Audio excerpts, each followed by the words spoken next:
told about the Sharpeville massacre, people that defied death to actually sense their voices, to actually have their voices heard. I am reminded of June 16, 1976, the young school children who faced guns and bullets hailing to protest against the Afrikaans language they were being taught in. So the decolonization of education, the decolonization of the curriculum, they took such a brave stance and they died for it. So last year was such an impactful way of just being amongst the protesters and seeing so many people showing they are outraged at what took place in the US at the killing of George Floyd. So my outrage when I hear that there is a bill that's coming out to actually try and silence people, a bill that is coming out and led by a woman who doesn't even understand that her position, she owes her position in parliament because of the women who braved the tyranny of these governments, who protested and some of them died for her to have that position. So I'm here as a representative of Mothers for Justice Ubuntu. Mothers for Justice Ubuntu is an organization that I set up because I was so fed up to hear about so many of our children trapped in the revolving door of the criminal justice system. I've spoken to so many families from Black communities whose young people are being trapped in prisons. These families are feeling helpless as they find themselves going through a system that is making their children fail from this preschool, the preschool to prison route. So as Mothers for Justice, we seek to center and empower those with personal experiences in the criminal justice system. And we want to organize within the communities to campaign for the truth and justice. And we want accountability at all levels. We see so many of our children that are trapped. And we find that our communities are criminalized and are denied basic justice, liberties, and life opportunities.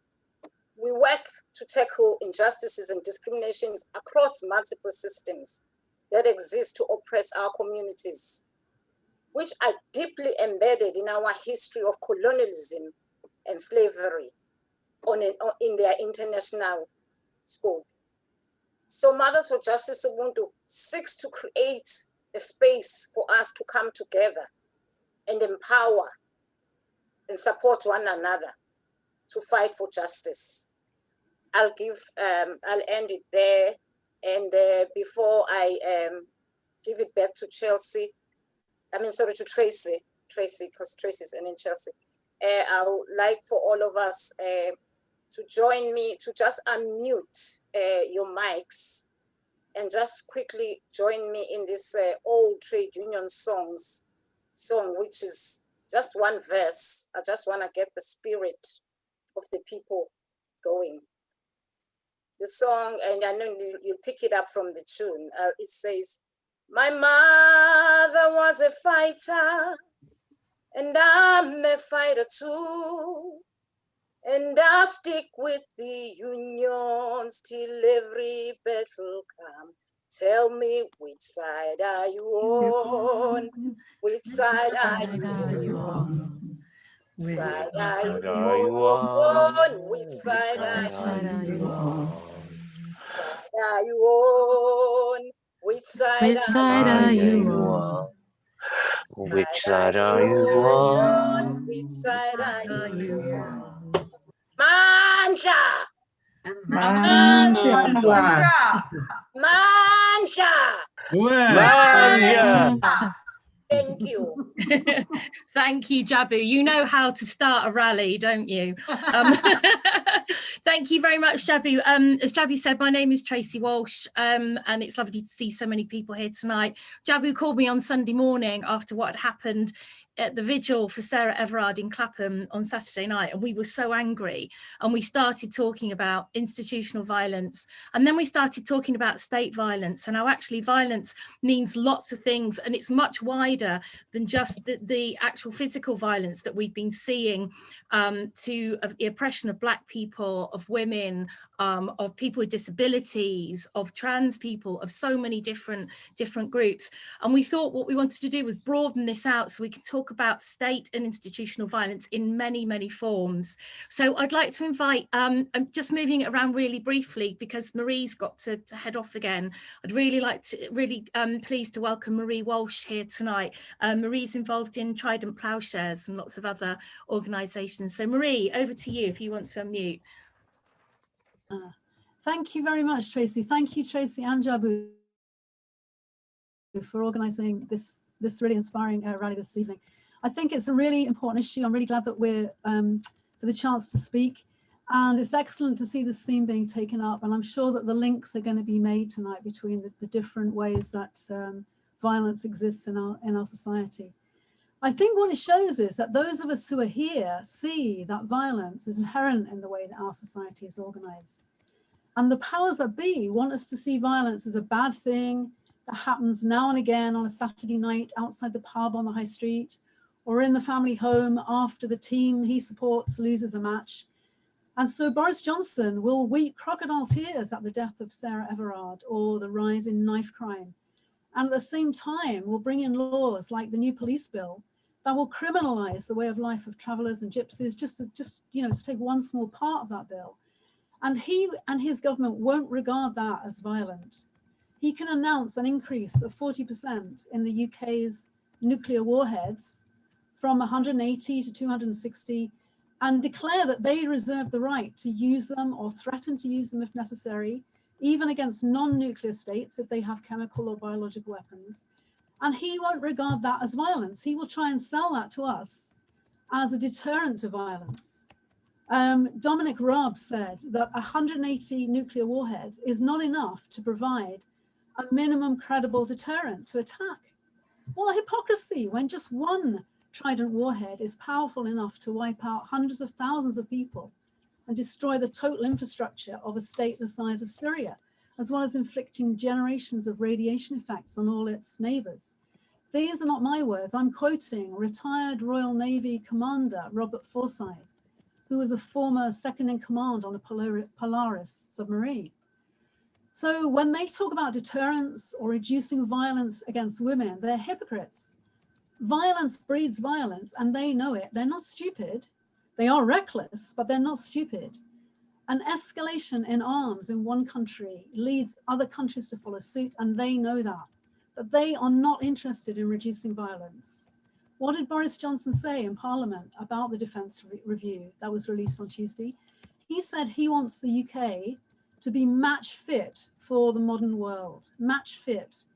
To him, that means being oven ready with trade deals, including UK arms sales all around the world, just as much as being ready with our nuclear weapons and our so-called, our gunboats. So we get that violence is inherent in the way that our society is organized.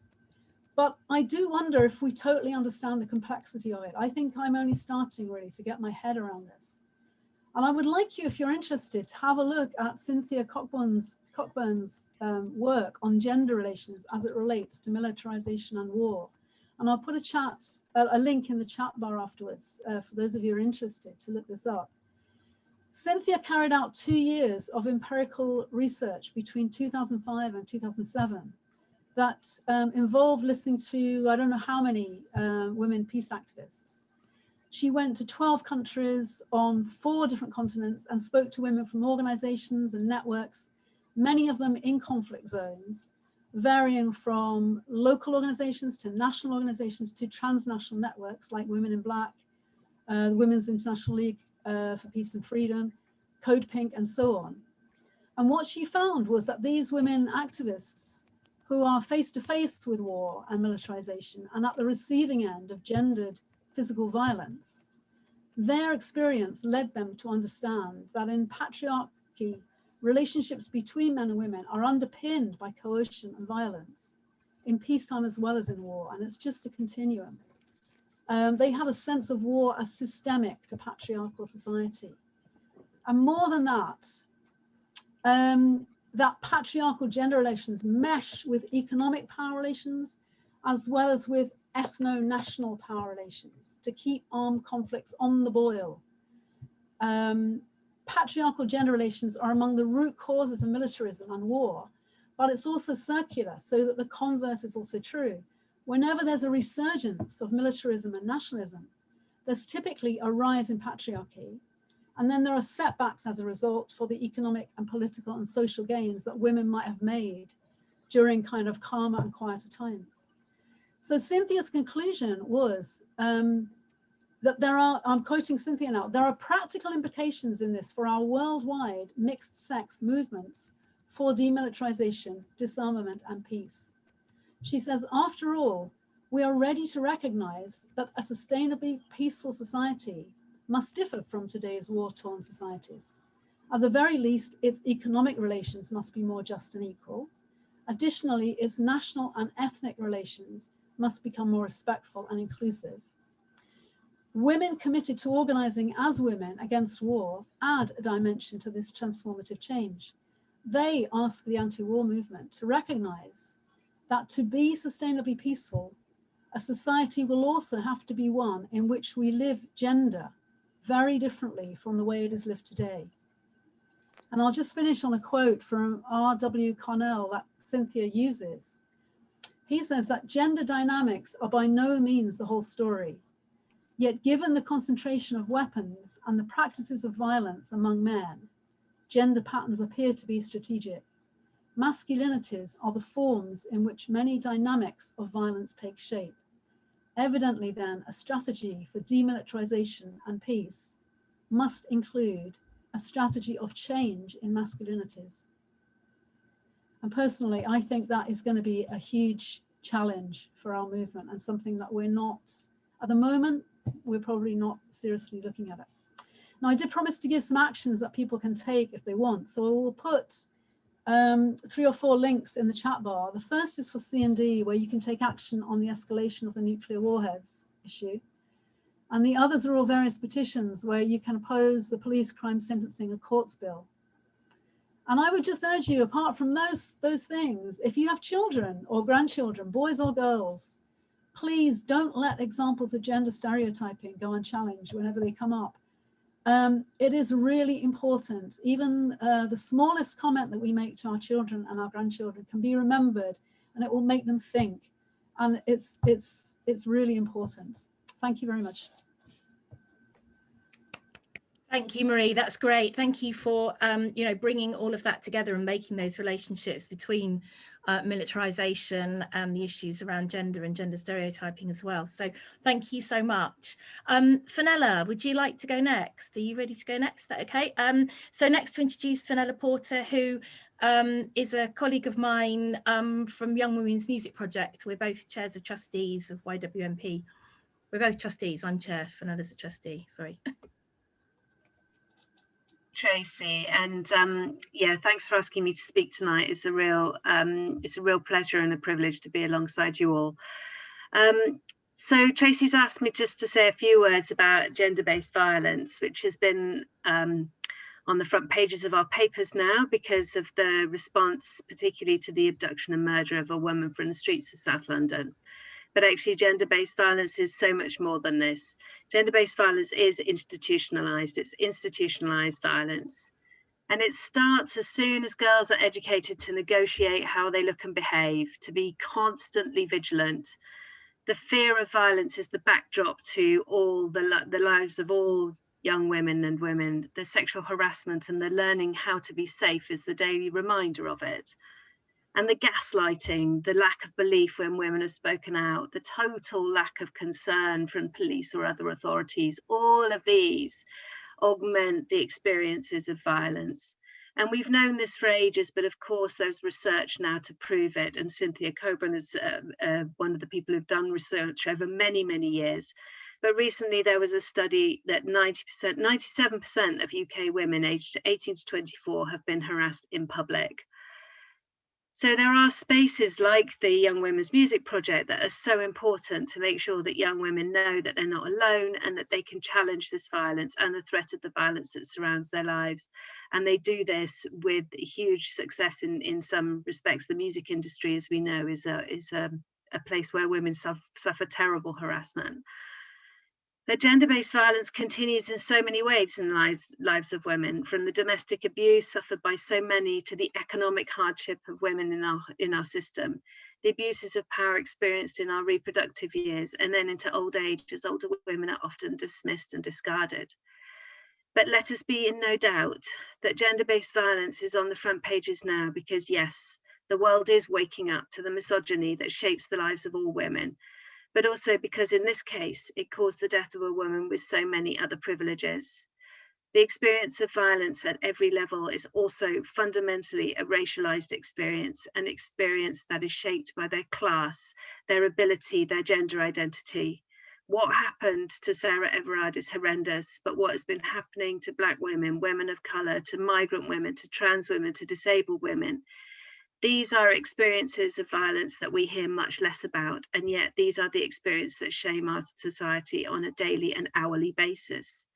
The state violence that so many people on this call are angry about is violence based on power. The power of the state is felt in our lives through much more than the police. It's male power, it's white supremacist power, it's a power of class and privilege, and that power is felt by people in so many different ways throughout their lives. And one of these is the gender-based violence suffered by women. So I'll leave it there, and I want to hand over to so many other brilliant speakers, but thank you so much for letting me have a bit. Thank you, Fenella, thanks. And it is one of the great things I think about being part of a group like Young Women's Music Project is it isn't just about making music, there's so much more to the work that goes on there around spaces for women, particularly women of colour who don't have that voice otherwise. And I've also just noticed that Jen is here as well. So Jen is one of our other trustees, so that's fabulous. Hello. Thank you. Chelsea, would you like to go next? Thank you. Good evening, everyone. Thank you so much for joining us and for showing up for humans and our lives and our futures on this planet and, you know, together. So I'm a political scientist alongside being an anti-racist. And so I wanted to talk a little bit about violence, just stepping on Marie and Fenella's previous remarks, talking about how violence is a part of the state and how we can start to dream ourselves out of this constant cycle of violence. So in political science, we actually define a state as a geographic area that has a monopoly on the use of violence. So political scientists define the state by its use of violence. And so then we ask, who carries out the violence that makes a state a state? The military, first and foremost, the Border Patrol or the Home Office, which controls the borders and lets you know what that geographic area is, the police, who then enforce the rules and regulations of that society, and then the prisons and detention centers, which hold the people who are deemed disposable or acting out of line with you know, that use of violence.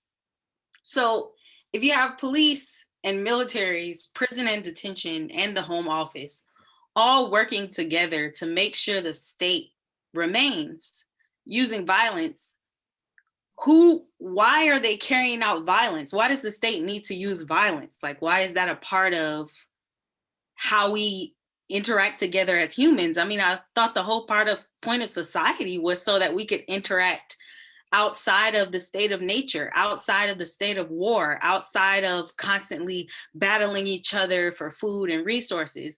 Society was supposed to be the social contract. It was supposed to bring us peace and the ability to collaborate. But what we found is that actually exploitation, oppression, and control are much more important within a state than collaboration. And who gets exploited? Who gets oppressed? Who gets controlled? And for whose benefit? So who does the state protect from violence by using violence? Who does the state use violence against? When is violence legitimate and when isn't it? Why is it that an officer can kill someone and they're wearing a certain uniform and they have a certain job description, so that's not a crime? But if you kill someone and you're not an officer, it is a crime. And it's an officer who killed Sarah, who was off duty and still an officer, right? And so the way that it's being talked about is almost as if these jobs, being a part of the police, being part of the military, being part of the prison, being part of the home office, absolves you from any responsibility when it comes to violence. And that because you're acting on behalf of the state, that you can use violence however you see fit, on whomever you see fit. And the state will always come to your defense because the state needs that violence in order to exist. So ultimately, the violence of the state protects capital and whiteness. But when I say whiteness, I'm not talking about your identity or even the color of your skin, but the idea that there's a default human being and that everyone else is an offshoot of that default. And so the state tries to create in our minds an Italian, a British person, an American. And in trying to create that one type of person, we marginalize everyone who doesn't fit into that. So when I think specifically about how this operates alongside racism, alongside white supremacy, alongside patriarchy, alongside ableism, think about how many human beings are actually experiencing the violence of the state and how few people are being actually protected from violence. And so I want to leave us with the idea that abolition is the only framework that even gives us room to imagine a society without violence. We can't start with the state because violence is in the definition of the state. We can't start with police because by definition, they have the ability to kill you, to assault you, to kidnap you, to break into your home, to steal things from you. But because of their position within the state, none of those things are wrong. None of those things are a problem for the state. They can use as much violence. The military can use as much violence. We could drop warheads on children in Syria. But again, we can't hold anyone accountable for that. We can't hold that soldier accountable because that soldier was following orders and that person was following orders and that person was following foreign policy. So ultimately, there's no one to hold accountable for all this violence except the state. And the only way that we can get away from this cycle of violence is to think back, think of ourselves as individuals, as families, as communities, as collectives, and the more that we space out geographically, the more that we realize that there's no one anything. There's no one type of American or British person or Japanese or Muslim or Black person or, LGBT person or person with a disability or a person who's, differently able. There's no one type of person. The human has however many types of humans, however many humans are on the planet is the amounts of different types of humans that we have. And so we have to push back against the state's violence. We have to push back against centering capital. We have to push back against the idea that there's one type of person who is the default and that everyone who looks different than that person or thinks different than that person or moves through the world different than that person has less value. So I want to leave us with the vision of abolition, that it's a place of dreaming about a world without violence, and it's a way for us to imagine interacting with each other in ways that don't require exploitation, oppression, and control. Thank you. Fantastic. Thank you, Chelsea. You know, and that really encapsulates what Jabu and I were trying to talk about on Sunday, and to say how we really have to broaden this out, that it isn't about one individual action against a person. It is about a whole state, a whole society, that we really need. And we need to, I think I was at something yesterday where we were talking about decolonizing education, and that whole thing around, you know, we need to free our minds, we need to clear our minds, decolonize our minds, and all of those other things as well. So thank you, abolition. Thanks, Chelsea. Thank you very much. Next, I'd like to invite Ian McKendrick from Stand Up to Racism, please. Thanks, Ian.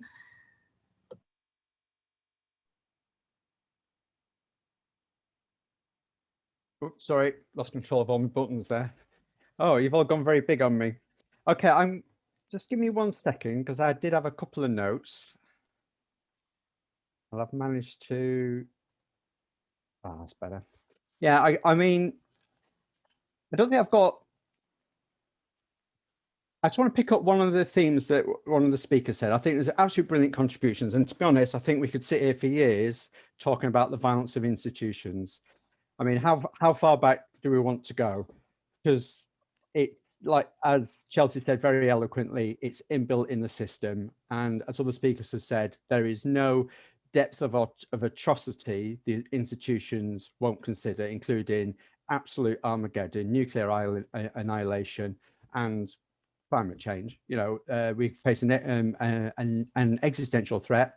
We face virtual economic collapse. I mean, in large parts of the world, that collapse is already underway, and we face a massive public health crisis. And we know the global south is suffering absolutely catastrophically from this. In our own country, one of the 5th richest in the world, we've lost approaching 150,000 people in less than a year. And something else the speaker said that actually I would disagree with slightly, and it's not that violence begets violence. I would say violence begets resistance. And that's what we've seen over the last few years. From the Me Too movement, the Black Lives Matter movement, huge outpourings, mass outpourings of anger and rage at the, the discrimination that's inbuilt in society, as other people have so eloquently described. And I think if we want to change things, we need to focus on that resistance and how do we build it. I mean, obviously, stand up to racism is one small part of that. You know, it didn't make Black Lives Matter happen. That came out of, you know, people's rage at the system. But that rage, it rises and it falls. And there is a need for organization to say, how do we channel that? How do we maintain it when the tide falls back? And we're seeing that at the moment. You know, we've got the issues around, the violence that was meted out against women. We've seen a really good outpouring of anger this week. And I'm so grateful to see people have the courage to go out when a new bill's been brought in, you know, and hopefully we want to see that bigger and that grow. And we have to say, at the same time, we have to say we've been here before. In preparation for the miners' strike, what do we see? A load of anti-union laws brought in. I was there getting battened. I saw the riot in London for the Criminal Justice Act when they wanted limited pickings, and when they first brought in restrictions on our right to protest, that you had to give police notice of marches, which we didn't before. You know, so this is not a new struggle as well, and I think we need to understand that. But I think the key to it is building organisation and building actual physical struggle. I mean, hopefully we're going to see some of that tomorrow. And obviously at the moment, we're doing incredibly difficult circumstances because we've got a public health crisis. We can't do what we'd normally do, because I think if we hadn't been in the COVID pandemic, we wouldn't have seen 5,000 people or a few thousand people down outside Parliament Square. I think we'd have seen most of London. I'd have been down there. I think a lot of people tonight would have been on coaches, filling up coaches, get down to London. We're not having this. And we'd have been actually, I think, a lot more prepared. I mean, you know, I'm not talking particularly to just the issue of racism, because I think, you know, as people recognise, it is so much broader. But tomorrow there is an opportunity to actually, for everyone to make a bigger statement. Because one thing I have to say is, what is the government about at the moment? It's seen resistance. It's seen the Me Too movement. It's seen the Black Lives Matter movement. It's seen Extinction Rebellion. So it needs laws to contain that, because it knows the crisis is going to be worse. The economic crisis coming is going to be so much bigger than the banking failure. Public health crisis isn't going away, you know, and then there's this pandemic, and God knows what's going to happen further down the road. We can expect more of the same. They're expecting struggles. They're expecting the climate crisis to produce more struggles. So what do they need? They need to divide us and contain us. They've got a law to contain us, the racism and the sexism and the means they're going to use to divide us, particularly racism. And that's why it's so important that we push back on that. I'm going to end on this. Tomorrow is an International Day of Action. There are international movements around the world coordinating their actions. So we talk about organisation coordination. So we're talking about hundreds of thousands of people pushing back against racism. That makes it harder for the likes of Boris Johnson and Priti Patel to put refugees in barracks with no heating and no sanitation and freezing cold water. It stops them sending out a message saying we can do this to black people, because if they can do it to black people, if they do it to refugees, they're going to do it to everyone else. And they know that, because the economic crisis it will affect society disproportionately, but more than anything, it's going to affect the majority to protect the minority. So I would say we need to build whatever mobilizations we can. So we've got a meeting next week to look at particularly about the defending the right to protest. How do we build that struggle? That's on Tuesday night. With a lot, actually, groups are in here tonight are supporting that, which is really good. And I would urge everyone to take the knee at 1 o'clock tomorrow, get a photo of it, get it on Facebook, and get your neighbours and your friends involved. I'll leave it there. Thanks. Thank you, Ian. That's great. And Julie very helpfully has put all of those links in the chat. So please do copy those. You know, you can cut and paste links in the chat if you want to save them. You can also save the chat as well. And I think you're quite right, Ian, about the, you know, how things go around in circles, and we see things happening again, and we recognise that there is a real sort of cyclical event to economic depression, fight back and draconian laws. But if we are organised, we can do something about this. We've fought a lot, and I think we can continue to do that. Thanks very much. So I'd like to invite next Emma Jones from Oxford Against Immigration Detention. Emma, would you like to unmute and go next? Thanks. Thanks, Tracy. I hope you can hear me okay. I think my connection is a bit dodgy, which is the reason why you can't see me. We can hear you, Emma. Perfect. Oh, great. That's great. Thank you. Well, thank you very much for having me here on behalf of OAID. OAID is Oxford Against Immigration Detention, and it's the successor to the Closed Campsfield campaign, which I know a lot of people here tonight were involved with. So that's lovely to see you, and solidarity to everyone. So our campaign exists to raise awareness about immigration detention and deportation and racist immigration policies and the harm that they do. And these are the policies that we mean when we say the hostile environment. When you hear that term, the hostile environment, you're thinking about state violence. And I'm really grateful to the organisers tonight for thinking again about the hostile environment in the context of state violence, and in the context of state violence against women. Women with insecure immigration status are particularly at risk in all sorts of ways. They may be afraid, with good reason, sadly, to report violence against them for fear of being detained and deported. It has happened. Abusers know this, traffickers know this.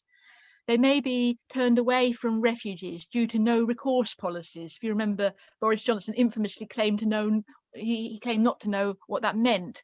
No recourse to public funds. This means you're not eligible for state support. It's a category that applies to swathes of migrants. It's not synonymous with being here illegally, but we all know, I hope, that no human is illegal or ever should be. Every human being is entitled to their human rights. But women with insecure immigration status, if they are detained, may well be subject to sexual harassment and abuse within immigration centres. That's happened. There have been various scandals about that. It's important to emphasise that a majority of women detainees are already survivors of rape or other forms of torture. So being detained re-traumatises them. And no wonder there's such a high level of mental distress and self-harm among female detainees. And then ultimately, you're at risk of being deported to a place you know is unsafe, but you're unable to prove it. And that can be particularly difficult for women for all sorts of reasons to do with the forms of violence that they are fleeing. they may be at risk of other forms of state sponsored violence. I think of the terrible case of Ama Soumani, who was deported from her hospital bed in 2008. She had terminal cancer. And the Lancet said this was a case of atrocious barbarism. It was a disgusting thing, and to my shame as a Labour member, it happened under a Labour government, which seems particularly appalling. That goes on. That is violence. Many women have to endure the violence of having a family member deported, or living with a family member who is at risk of deportation. The agony, it's hard to imagine what that must be for those of us who haven't been there. And it's important for me to say tonight that I'm speaking with due humility as someone who has only observed this from the outside. I've known people in that position and I've tried to be alongside them, but I haven't had that lived experience. And we must give priority to those that do. Just a final thing, I'm going to leave you with a short poem, if I may. It was written for a friend who was deported in 2018.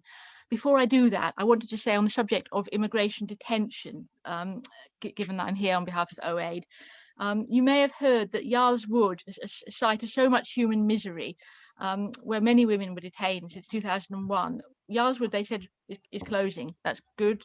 The Home Office said it would make changes so that fewer people were going to be locked up. But surprise, surprise, the government has reneged on this. I had no idea. I sent you the. They said it was going to be closed, but the government reneged. They are now planning to open a new network of detention units for women. It's appalling. One of those places they're talking about is in County Durham. It's called Hassockfield. There's a petition being set up by a woman named Agnes, a refugee who was detained in Yarl's Wood, and is distraught at the prospect of this new centre opening. She says, in August 2020, Yarl's Wood emptied. I thought change was coming. I allowed myself to feel some hope. But no, if this detention centre opens, the Home Office will be going back on its promises and will harm vulnerable women who need support. So please do sign the petition. I'm going to put a link to that into the chat. And yeah, I have a poem written for my friend, and it's basically written in horror at the system which dealt so casually with her. It's called Lord Justice. Once he was a boy playing with teddies and puppets, perhaps. Now he sits in the high chair. 15 minutes is all he needs to unstring you of hope and leave you bereft, collapsed on the bench. I want to shake him from his fancy dress, kick away the whole toy box, demand to know what earthly thing gives him the right to reach into your life and pull you out. Thank you. Wow, Emma, thank you so much. I was so delighted when you said that you were going to read a poem, because I've heard some of your poetry before and it's fantastic and incredibly moving. Please do put that link in the chat. I think it's appalling that we're still in a situation where we are locking people up. People who have done absolutely nothing at all, have committed no crime, and it's so shameful. So thank you, Emma, very much. Next, I'd like to invite Camilla, and Camilla is going to sing for us and play, and I'm not going to say it anymore, so I'm going to hand over to you, Camilla. Thank you. Thank you, Tracy. Thank you, everybody, for organising this and asking me. Yeah, it's great. It's a real privilege. So this should be, well, there's two things. I shouldn't be singing this. I wrote it in 2019 in the run-up to the last arms fair at the Excel Centre, and I hoped it would be a temporary thing. It was about the war in Yemen because I was feeling so angry about it. And in fact, Tracy and Kieran and some other wonderful people sang it with me, and we couldn't be heard above the helicopters. In fact, I think Kieran couldn't even get through the police to get to us. I'd hoped to do it again. Anyway, unfortunately, it's not redundant. I should think the figures that I quote have got worse, but I haven't changed it. And I'm just going to adjust my site. I haven't got such great light in here, but hopefully. So this should be sung to you by 4 different parts, but it's just me with the piano, so I hope you'll bear with that. And I think it speaks for itself. There's 2 short bits to it.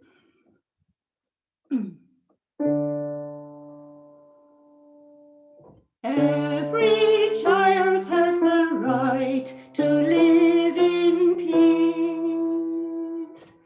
protected from harm, unafraid, with enough to eat. But all over Yemen, children are dying. 4,000 are already dead, and 400,000 children face death by starvation. In Sana, Udeida, Juberia, Dahyan, Armaha, Sada, Wadi Sabia, Wadi Sahadi, and Ada. Families shattered and dispersed, communities living in fear, farmlands and fisheries deliberately destroyed.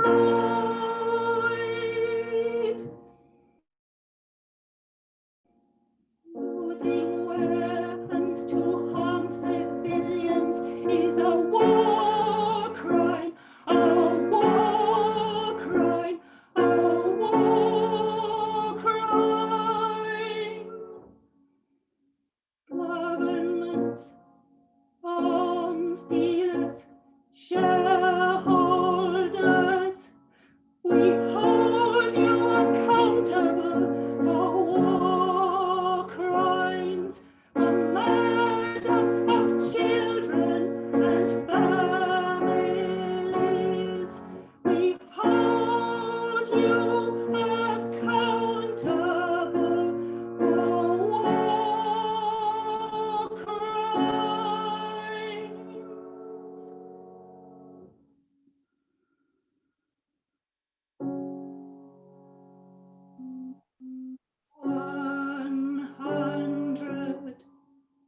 100 billion dollars a year spent on global arms sales, and over 5 billion pounds worth of death and destruction licensed to Saudi Arabia by British governments. These are not numbers.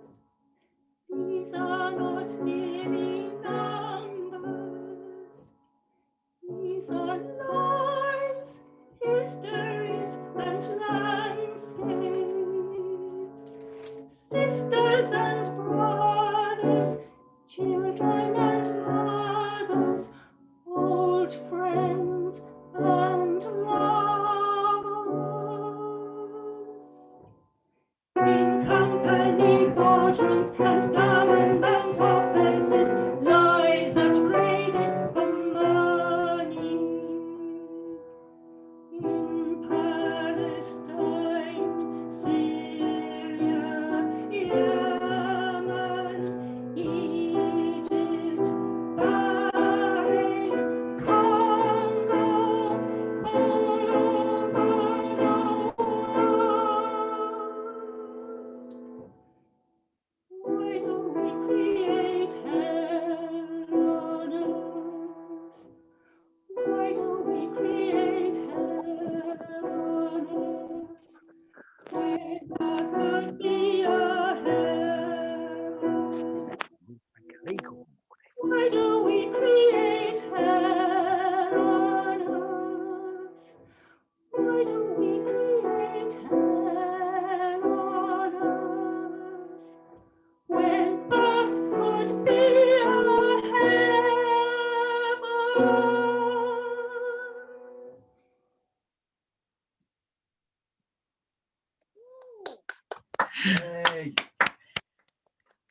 Camilla, I just don't think that words could, there aren't really words that could replace that. I think when you said to me, I want to sing it, it's much more powerful, and it is. And I do remember the tune and I remember the words, so I will sing it again with you one day. Well, we need to, maybe we won't need to. Yeah, well, I hope that we don't, but thank you so much. That was absolutely incredible. Thank you, Camilla. And then maybe, if there's anything that you want to put in the chat, any more links around things that people can do. I know there's an awful lot of stuff that people can do, but also, around sharing your music or anything like that, then please feel free to. Well, I would say one thing, if anybody wanted to sing that, what I could do is I could send you a basic track that you sang along with, and everybody sends in their recordings and I mix them down so it's a full choir recording. So that's I just throw that in if anybody's interested. I'll put my email address in the chat if anybody's interested in that. Thank you. Absolutely fantastic, Camilla. That was beautiful. Thank you. Thank you everyone who's still here. As I said, we're here to talk about challenging institutional violence. We have a guest here from the US, Black Lives Matter, Tia from Louisville. They have been fighting since God knows, since George was, killed. And it's been an ongoing struggle. Right now, they are fighting for justice for Breonna Taylor. But I'll let Tia tell you herself. Tia, would you like to come in and introduce yourself? Thank you. Hi, thank you. And thank you for having me. I am very honored and blessed to be in the presence of so many amazing women. I want to put a chat of a poem by a local artist here in Louisville, and I'm gonna put that in the chat so maybe somebody can play it afterwards. I have been a community activist for 25 years. And so when the case of Breonna Taylor happened, I was appalled, to say the least, because, in everywhere, Breonna Taylor represents us. It represents my daughters. My daughter went to school with Breonna's younger sister. It represents our sisters, our mothers. And so a lot of women took to the streets. And when we took to the streets, the initial May 28th, me as being, I guess, an elder, but they call me auntie now. I'm the movement auntie. So when I initially took onto the streets, I saw so much pain and heard it in their voice of all the young people. And so I had told everybody that had been organizing, I was like, we have to stay out here to protect them, because the very first day that we were out here protesting, the police shot like 7 people. And they, of course, was defending their property, I guess. And so we've been out here for 290 days. We still do not have any justice. And since then, it's been 371 days since she was killed, because last Saturday was March 13th, which was the 1-year commemoration of her life. And it's just really sad that we're still out here being pepperballed, being sprayed, being arrested, overcharged. Now our state legislator has put in bills that if we just call them a name, they can give us a felony. If we obstruct a highway, which for some reason, every street in downtown is a highway now, then if we do that more than once. So what they're trying to do is create or make us political prisoners. And these young people, I just don't know what to do, because we're fighting for liberation, and it takes a long time. And along with trauma, if you don't maneuver through the trauma and learn how to communicate, because that's what's going on. In Ferguson, they had 9 activists killed. So far, we've had 2 activists killed. And it manifests in the racial trauma that the activists are going through, and they're not able to strategize or to fight. And so we are seeing ourselves falling under the same realm that Ferguson fell under. And that's not okay, like, because Ferguson is not okay right now.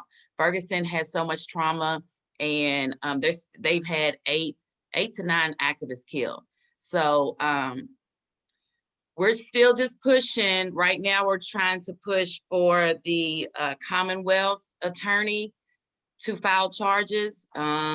We had the Attorney General. I was arrested on his yard because I wanted justice, and he fabricated the evidence to the grand jury. So the grand jury actually has a lawsuit out against the Attorney General for falsifying the information that they gave them. So I guess I'm with the Kentucky Alliance Against Racist and Political Repression. There's many organizations that are down here. Just spread the word, keep watching, keep supporting, because we still don't have justice, and now we're fighting the political bills that are coming out that's trying to prevent us from protesting any longer. And I think that's about, yeah. Tia, thank you. Would you like us to play that video? Yeah, yes, could you please? Yep, I'll do it now.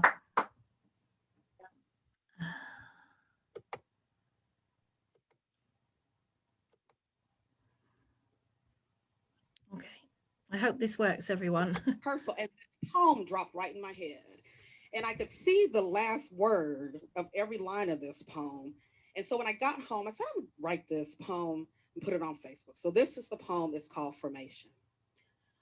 Formation. Said firmly with no hesitation. Concern for your tears, recently went on vacation. We are unbothered by your hating and your condemnation. It is simply confirmation and the very reason we're celebrating. This is the manifestation of a bloodline that birthed a nation. We ain't offspring, we're the foundation of creation. When you sip from Mother Earth, you're drinking our libations. This is lyrical liberation. You wanna be mad at something? Be mad at the blood on the hands of this nation. This is the reincarnation of a spirit that has no expiration. This is old Negro spiritual salvation. That down South church fan waving congregation.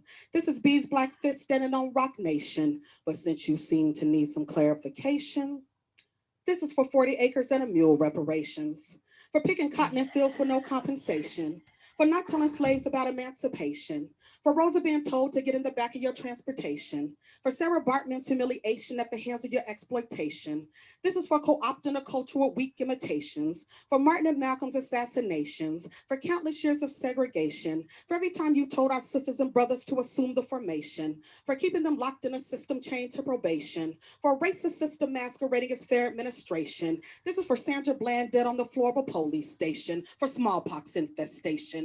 This is for Tuskegee experimentation, for telling us why all lives matter with no qualifications. This is for brutally raping a nation, for Eric Garner suffocation. This is for a Black male shot dead at Fruitville Station. And this voice is the reincarnation of everyone you murdered with no justification. Now you bow down and simply assume the formation.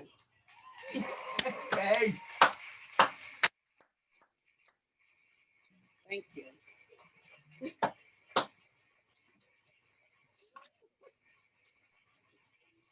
Fantastic.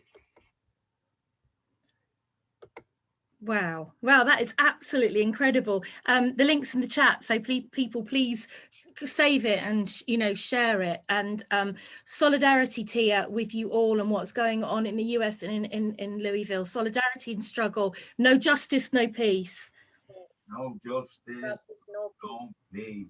Can I just ask Tia if you have a donate link or a link to a website where we can support you, because the pounds go a longer way.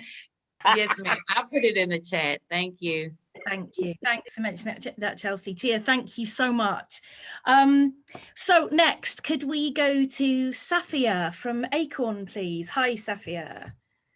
Hi, thanks so much, Tracy. It's been really wonderful to hear you all and to be invited here to talk alongside so many people who are, really fighting for justice and against state violence in Oxford and also connected to organizations across the UK.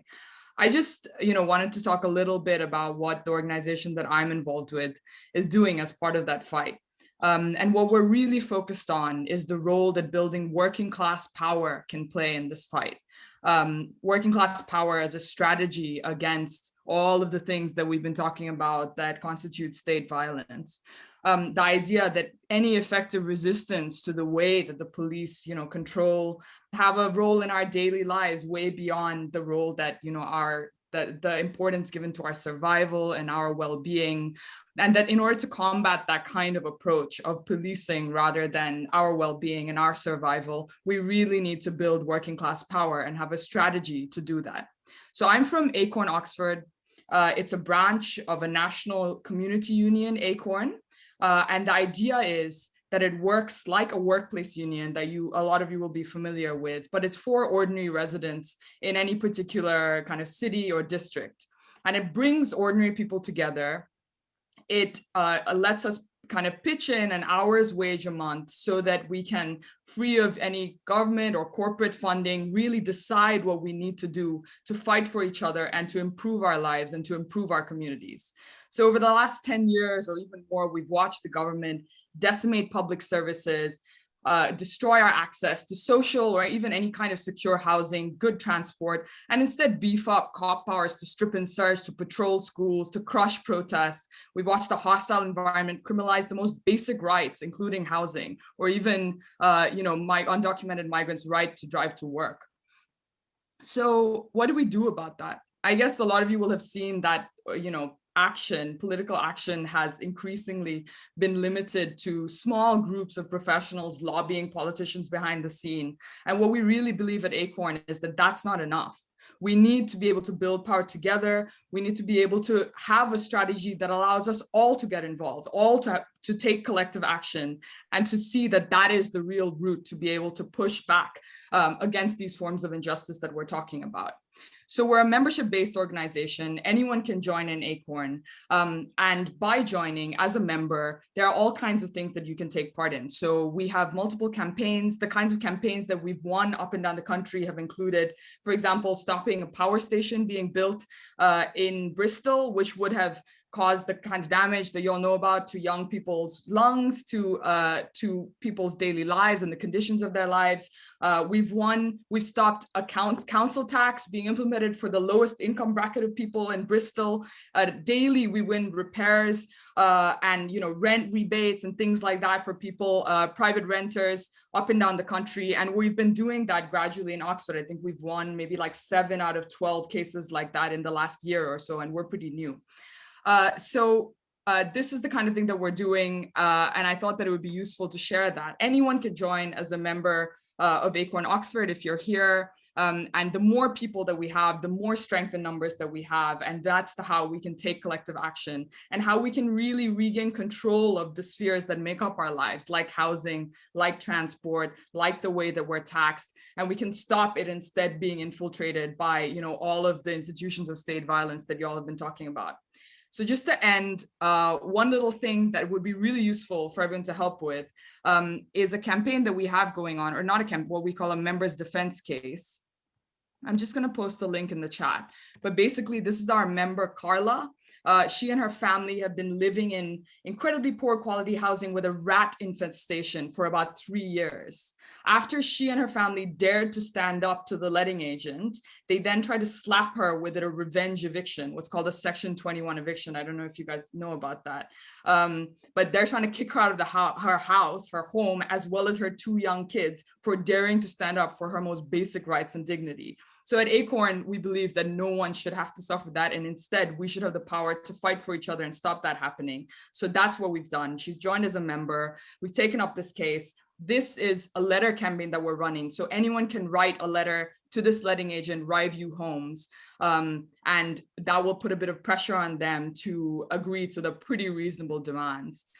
We actually took a little action to our view homes recently. They got so scared when they saw us that they retreated into the back room just because we wanted to give them a little message of these demands. And they called the police and they arrested, and the police then arrested 2 of our members without charge and detained one of them overnight for 24 hours at the police station. So, you know, that gives you a little bit of a sense of what kind of side they're on and the powers that we have. But the only power that we have is each other. So I really encourage you, if you know, to send one of those letters from that link. Just click on it and it'll be pretty obvious how you can do it. But also just check out Acorn, you know, it would be really great to have any of you on board. I know some of our members are already here tonight and it's really good to see you. But yeah, thanks so much, everyone. And yeah, look forward to hearing the rest of the speeches. Bye. Thank you so much, Safia. Yeah, I joined Acorn this week. I don't know what's taken me so long to join Acorn, but I'm really pleased that I have. We've got a particular campaign going on where we live, where the council wants to build on some green space. So Acorn have offered to help and support us to do that. So thank you, Safia, and thank you for the link as well. So next, I'm going to hand over to Mark Dunk from DPAC, Disabled People Against Cuts. Thank you, Mark. Thanks, Tracy, and thanks for inviting me to speak. It's an absolute privilege to speak alongside so many fantastic speakers tonight. For people who don't know, Disabled People Against Cuts is an organisation that was founded just over 10 years ago in the wake of the last economic crisis, to bring people together, bring disabled people together with the left, to build alliances with trade unions, to resist the onslaught that we all knew was coming. And I've been involved since the very early days of the organisation. Witnessing the events on Clapham Common recently was both inspiring for me to see people defying this crackdown on protest that's coming from a Tory government that, as we in DPAC well know, there are plenty of reasons to protest against them. And it took me back really to some of our actions over the years, because it's certainly not the case that disabled people are dealt with a light touch by the same police that showed such brutality to those women there to pay their respects to Sarah. I was on a protest with Patrick, who's in the room tonight and was involved in getting me along to speak. We in 2012, people might remember, there was a protest called the Anti-Atos Games. It was in the middle of the Paralympics, where the Tories were trying to pretend they were the friends of disabled people at the same time as attacking us. And we occupied the headquarters of the Department for Work and Pensions. What people might not know is some of the detail of that protest is that outside of the occupation, a DPAC member called Patrick Lynch had his shoulder fractured by the Territorial Support Group, essentially the paramilitary wing of the Metropolitan Police Force. I think Patrick's wheelchair was severely damaged in the incident as well. So the violence that they will commit against protesters is extended to disabled people. They'll talk about us as if they're protecting the most vulnerable during the coronavirus crisis. But this is a state that doesn't care for disabled people at all. This is a state that is prepared to trample on our rights as it seeks to protect the interests of profit. Also on that protest, I became DPAC's first member to be arrested. And while I spent several hours in a cell in Charing Cross Police Station, I was denied access to my medication for my medical condition. This is the sort of way that the police will treat disabled people, as a matter of course, utter contempt they have for us. But despite the fact they treated us that way, that protest was important. The reputational damage this did to Atos was part of getting them out of the contract to do the work capability assessment. And that's one thing I think is important to remember all the way through this, is as much as they try and intimidate us and stop us protesting, the reason they do that is because they know it's effective. They don't want us to protest because they don't want us to win. And we have to remember all the way along that the way to beat them, no matter how many laws they bring in to try and stop us, is to outnumber them, is to beat them. When Chelsea was talking earlier, it reminded me about Lenin's theory of the state monopoly on violence. And one thing that Lenin said was, between equal rights, force decides. And that's something we should remember when we're taking this on. It's brilliant that we're here from all sorts of campaigns talking about how we can work together to take them on, because unity is going to be such an important tool in our arsenal to defeat any attempt of them to drive through this attack on our civil liberties. So in terms of state violence against disabled people, it isn't all the sort of dramatic stuff I've been talking about that happened on that protest back in 2012. A lot of it is much more mundane, and we've seen some of the horrors of that really with the Coronavirus Emergency Act. People might be aware that one of the provisions in the Emergency Coronavirus Act that's still in force is to take away the statutory duty on government and councils to provide services for disabled people. It's no longer a legal duty of councils to provide care and to provide special educational services for disabled people. It's had a horrific effect at a time when councils are already attacking support services across the board with every annual budget as the funding is being taken away from them by central government.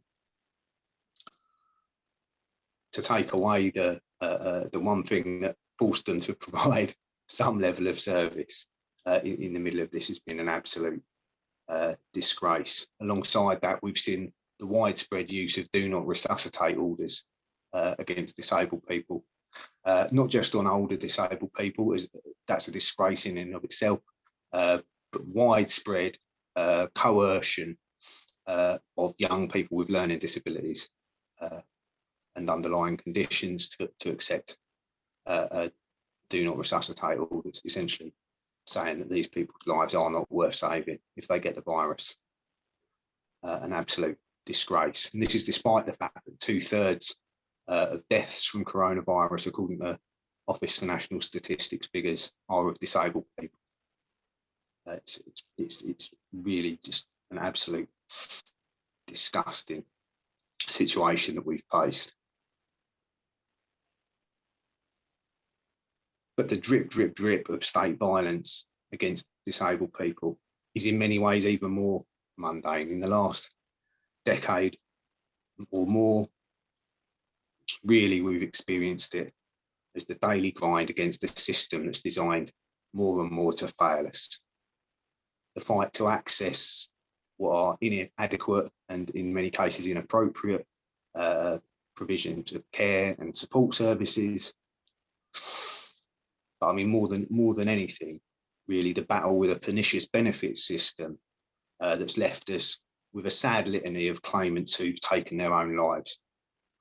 And this stretches back to Stephanie Bottrell, who walked in front of a truck in 2013 after being hit by the bedroom tax, through to David Clapson, a former soldier who was unable to afford food and electricity to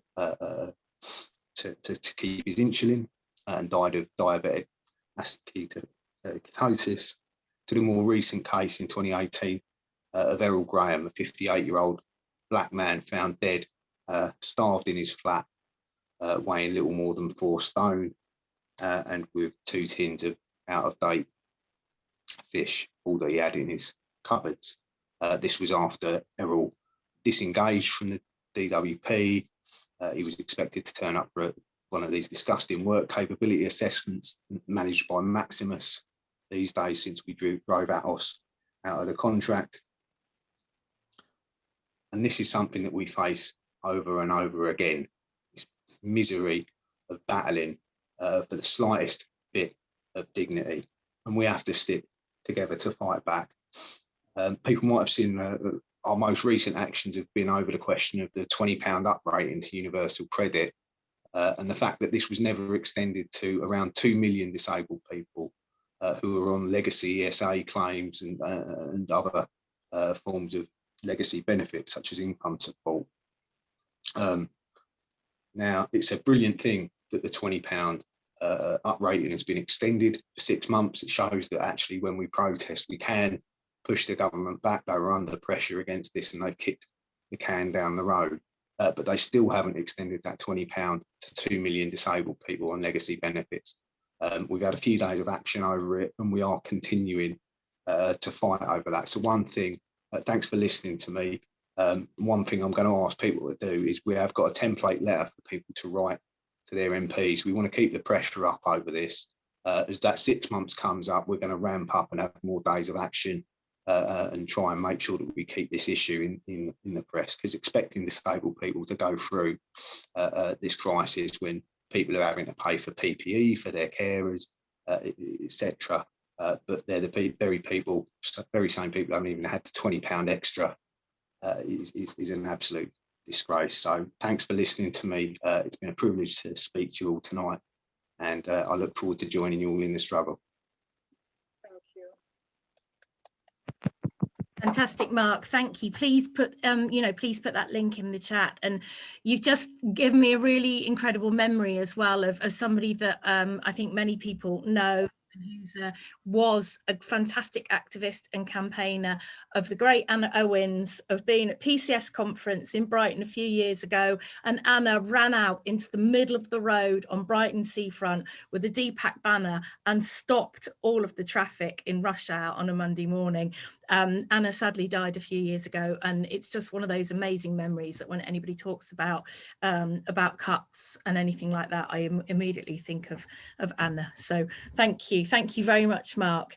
And our last speaker tonight, sorry, making you go right at the end, is the great and the good Paula Kalig, who's the Secretary of Oxford and District Trades Council, ODTUC. Yeah, Over to you, you've left the worst to last. And I've got to apologise that I'm not Claire Stanhope, the president of the Trades Council. Unfortunately, a family emergency meant she had to drop out at short notice.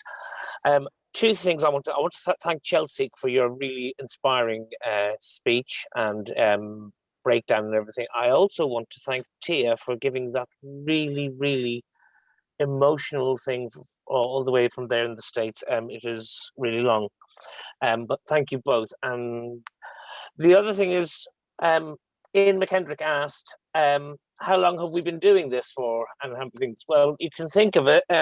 When I first did my first trade union training, stewards training, we went back to the 14th century, 1349, the Ordinance of the Labourers, and that's when we've had the first anti-workers legislation in this country, when they don't want us to do anything. And that was in reaction to the Black Death Plague outbreak, where workers weren't allowed to up wages or everything else. And that was followed 2 years later by the Statute of the Labourers. And it's one of those sad things that I've just remembered in my brain cell. But then you think, you hear Priti Patel going on about, oh, she doesn't want to have Extinction Rebellion doing things because it annoys people. Well, I have been on demonstrations, and if I haven't annoyed somebody, I'm not doing the demonstration right. If I'm not antagonizing somebody, I'm not doing the demonstration right. I can remember being on a demonstration with one of the Green councillors saying, oh, we should let the buses pass. And I was going, no, we're on the road, we're demonstrating, they wait for us. If it was an ambulance, fine. But no, this was a bus, it wasn't anything else. And it wasn't government just gave women the vote. It was suffragettes who went out, broke windows, think that you had three's a crowd. Why? Because 2 was company, 3 was a crowd. That's what they have to do. No, we have never gained anything in this world without fighting for it. Trade union rights, we fought for it. Women's rights, we fought for it. Everything else. I'm going to be brief with that because I think I can't compete with Tia, and I can't compete with Chelsea, Emma and Safi on that because they're so much better than me, but that's where I'll finish. Solidarity, friends, sisters, brothers, comrades, let's win this. Paul, thank you so much. I think it is so important to remember that struggle, that fight, is part of the labour movement, part of the draconian anti-trade union legislation that was introduced by a Conservative government in 2016. fees to go to an employment tribunal, no rights in the workplace to go to an employment tribunal unless you've been working there for 2 years. The list just goes on and on and on, and we need to, we need to repeal that legislation to make workers have better redress than they have now. I think our employment laws in this country are atrocious. They're the bare minimum. So Jabu, shall I hand back over to you? Do you want to have the final say in our Yes, evening? well, we had spoken about, I don't know if Femi was here to do a poem for us. Did you organize that with him? I hadn't spoken to Femi, but I see that Femi is here. Femi, can we put you on the spot? Would you like to very quickly? Are you there, Femi? Okay. Oh, yeah. No, I hadn't actually got round to asking Femi, but Femi, if you are there and you want to unmute and just do one of your amazing songs or poem or rap or anything like that, you are most welcome. But I think it's just your face on the screen. So, Jabu, shall we hand back over to you to close our evening? That's fine. That's fine. Thank you so much, all of you, for coming here today to show solidarity with each other's struggles. Our voices of protest will not be silenced once we have all of us fighting our unified for our causes. And it's so important that we show the government that they cannot divide us. Divided, we stand. If we're, united we stand. If we're divided, they'll conquer us. So that's my way. That's my final word to this. We have to keep, the mobilization stance. We have to keep it going. It's been a long year where we've really struggled with COVID. We've experienced so many deaths at the negligence of this government. So we have to keep calling this government out. We mustn't be frightened by them. As I said at the beginning, I am reminded of South Africa when they talk about silencing the voices of protest. I remember some of the placards from the protesters those days, which were written, "Death is part of the process." People were prepared to die, to fight for their voices to be heard. So tonight is such an inspiring day for Oxford. And we'll keep on having more inspiring days like this. Thank you so much for coming, and let's never give up on this fight. Thank you. Thank you, Jabu. Femi, does it put you on the spot to ask you to finish our evening off with a song or a poem or something? Is that too much to ask? I haven't even asked you to prepare anything. I can do. Could you sort of do something to finish our evening? It would be amazing. I have to decide which poem to do. Give me a moment. Sorry. No worries. All right, I will do, since we are all in Oxford and some of you won't have heard it, I'll do a bit of the poem that I have around. And also, since it's so topical, since the other day they were deciding that they want to protect a statue of Churchill more than they wanted to protect women's lives, I'll do something around the Rhodes statue very, very briefly. Surrounded by opulence, 2.5 years I'd wandered through a city drenched in blood. The good and the positive I don't deny, but good and bad is never black and white, unlike Soweto. Architects of apartheid constitute the architecture of our institutions. Architects of death, architects of murder, architects of killing, architects of looting. But that's in the past, right? It's history. We must not forget the empires of old. No, Rhodes was a man of his time. Now we're enlightened. The statue was mortar and stone. His bones in Rhodesia remain, along with his name and Mugabe, who's nasty and cold. We're enlightened. We love free speech and democracy. Identity politics decay and corrode. Rhodes, the last bastion of free speech, voted against positive discrimination in a full chamber. Explain to me how that's equality when there were 6 black students in the room out of 500, the Oxford Union. The vast problems that we face are erased. Class and race are ignored. And history today has its place. No, it ain't on the high street. The legacy of Rhodes lives in townships and boards. Rule Britannia, Britannia, rule the waves. Britons never will be slaves, but we can own them. Christopher Codrington, slave owner Britain. To the best of my knowledge, you'll find him at All Souls College on a statue in the library he built off the money he made off black bodies. Where's the guilt, please? Who needs guilt when you have dreaming spies and money? Lots of money. Slave owners' money. Blavatnik's money. In the case of Cambridge, Churchill's money. More money than many third world countries. The Oxford endowment is 4 billion. Liberia's GDP 2. The world is skewed. A pipeline from school to prison. A pipeline from Eton to the city of London. This is the latter. The funding we get is abundant. We're balling. It's wondrous. Literally balling. Each week at a different college with different colonial artifacts and a different single-digit black intake. It's mad. It makes me sad to know that Black lives don't matter at this institution. It makes me sad to know the union votes against the solution.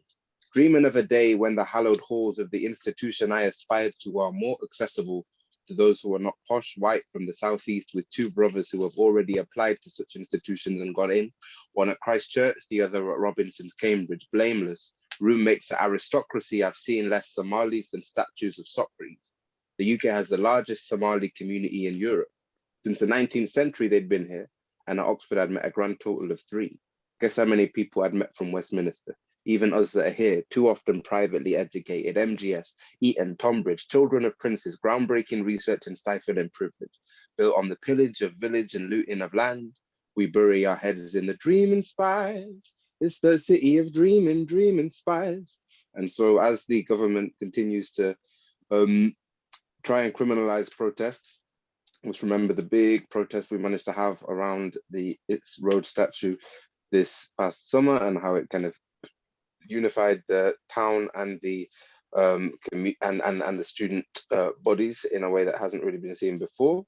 And as they continue to try and push this idea that it's a culture war, and that us protesting about statues and things like this is not an expression of our free speech. However, them staying up and being able to say whatever racist, awful, ableist, sexist thing they want with the endless platforms they're given is about free speech. Let's continue to challenge the nonsense, basically. Thanks. Yay. No justice. No peace. No justice. No peace. No justice. No peace. Thank you, everybody. Thank you. Thank you. Thank you, everybody. Thank you for springing it on you. Thank you. Thanks, everybody. I'm going to stop recording.